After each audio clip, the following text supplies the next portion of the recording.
Hello guys and welcome back to the channel. Today we're going to make a start on the long-awaited airborne content, which you're either waiting to hate or waiting to love. And we're going to start off by having a look at one of these. This is a airborne rigger pouch made by HTC. So I'm going to give you a quick review of this and then see if you want to grab one yourself.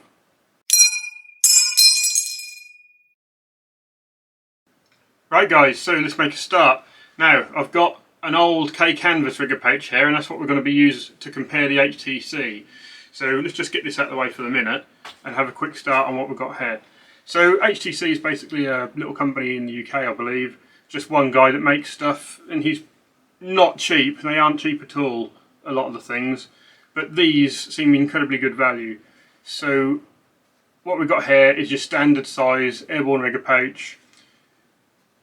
Getting an original one of these, it's not going to happen as far as I'm concerned. That's just not realistic, so you really need to have the reproduction. There's not many reproduction ones that are any good. The K canvas ones I've had for a number of years now, they've done me well, but really they do not look the part at all. So let's start doing some comparisons between the two. Right, so even just having them empty here like this, you can see that the K canvas one is pretty thin material. That's very floppy.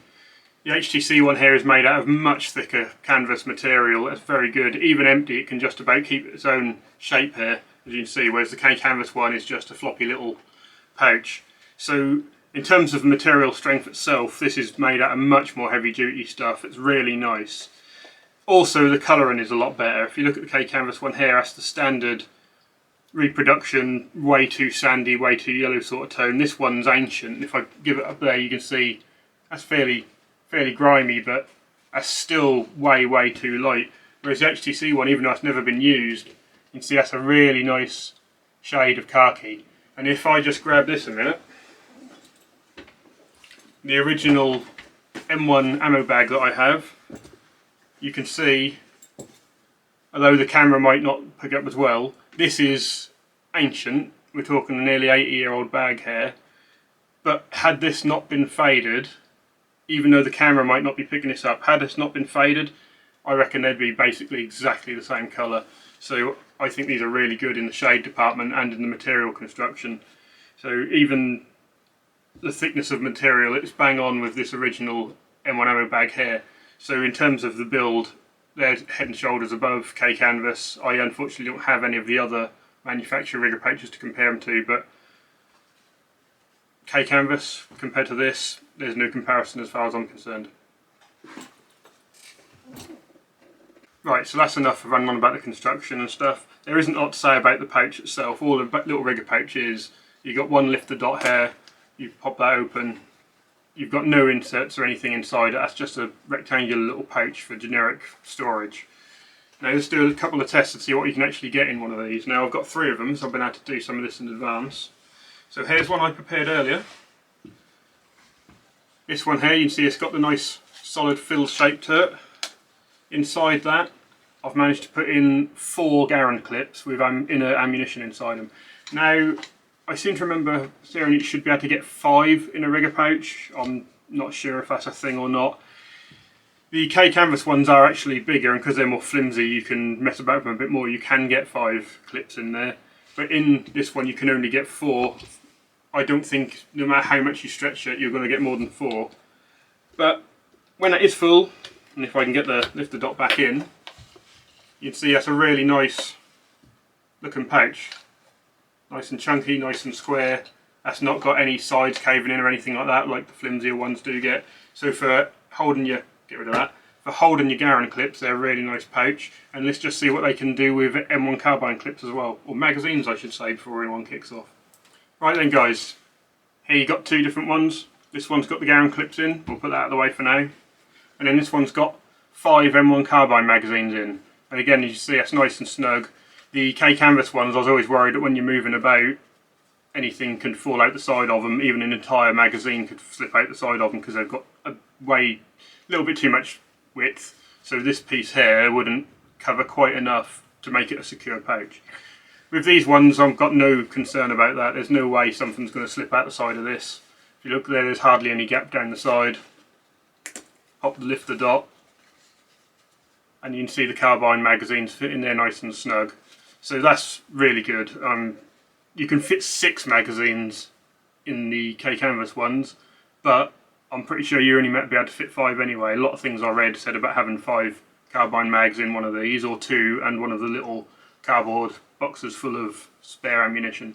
So that's really nice. So get a couple of these on your weapon if you want to go with your paratrooper carbine, 5 magazines in each, or 2, one on each side with a carton of ammo in between if you want to get yourself a little reproduction box, save a little bit of weight. But no, really good. So there you're going to be the main 2 things you're going to hold in these. Obviously you can't put Thompson magazines in them. Now I know online there are some statements that these are the only sizes there were, and there were no bigger ones to hold Thompson magazines.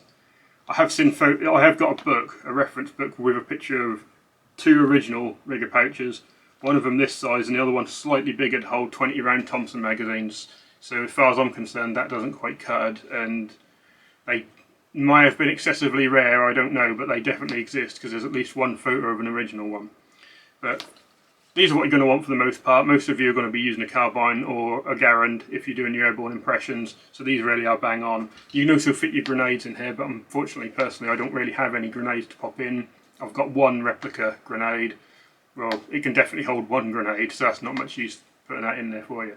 So let's move on and see how well they fit on the belt compared to the K-Canvas ones. Right then, chaps, maybe even the odd lady in between you.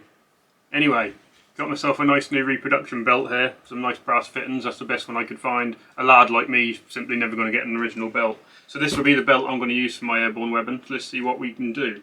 Now, in the past I found with these, they're always very loose and they flop around all over the place. All these have on the back of them is a simple loop to put through your belt. There's no popper or anything like that, or snap, whatever you want to call it. So you see the K-Canvas one, that is really, really loose. That will just move around wherever you want. It's not going to fall off, but that can be annoying, especially when it's got some weight in there. Now, the HTC one feels a bit tighter to me, so let's see what that does.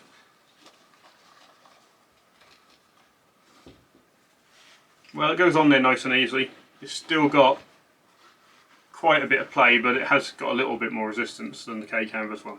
So I don't think you'd call that a scientific test, but anyway, that's what they look like on the belts compared to each other. Again, you can see the HTC one's a much better looking pouch even when it's empty. I'll pop the full ones on here just so we can see what they look like. Right then, here's the full set. Now, you've got your magazines, your clips, and obviously the empty one, the K-Canvas one.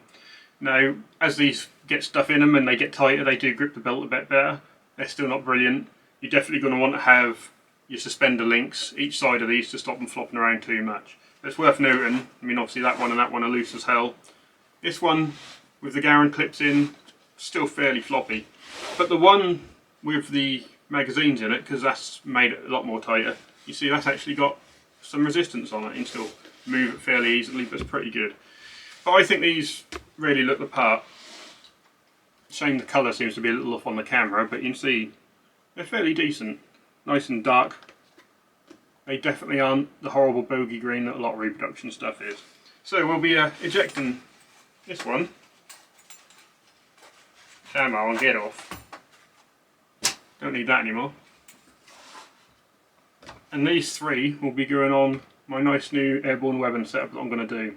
So hopefully you enjoyed this video. If you want to check out HTC's items, I shall put a link in the description. You tend to do everything with him via email, I believe, and it's not like an overnight delivery sort of job. He makes it all on his own. Keep in mind, I've never actually contacted him myself. My friend bought 6 of these, so we'd have 3 each, so I have no idea what communication or anything is like. But if you'd like some decent rigger pouches, then as far as I'm concerned, these are the best I've seen. I've used the K-Canvas ones for years. They've never been up to scratch really. They were alright for the price. Epic Militaria does some rigger pouches. I have no experience of how good they are. I think they're better than the K-Canvas ones, because I've seen them at the shows, just never really had any experience of handling them or anything. But if you want to have decent rigger pouches for your airborne impression, definitely go, as far as I'm concerned, in the UK anyway, with the HTC. In America you might have some other options which I don't have. But anyway, I hope you found this video useful and more airborne content to come. Hopefully a bit more exciting as well. So see you soon.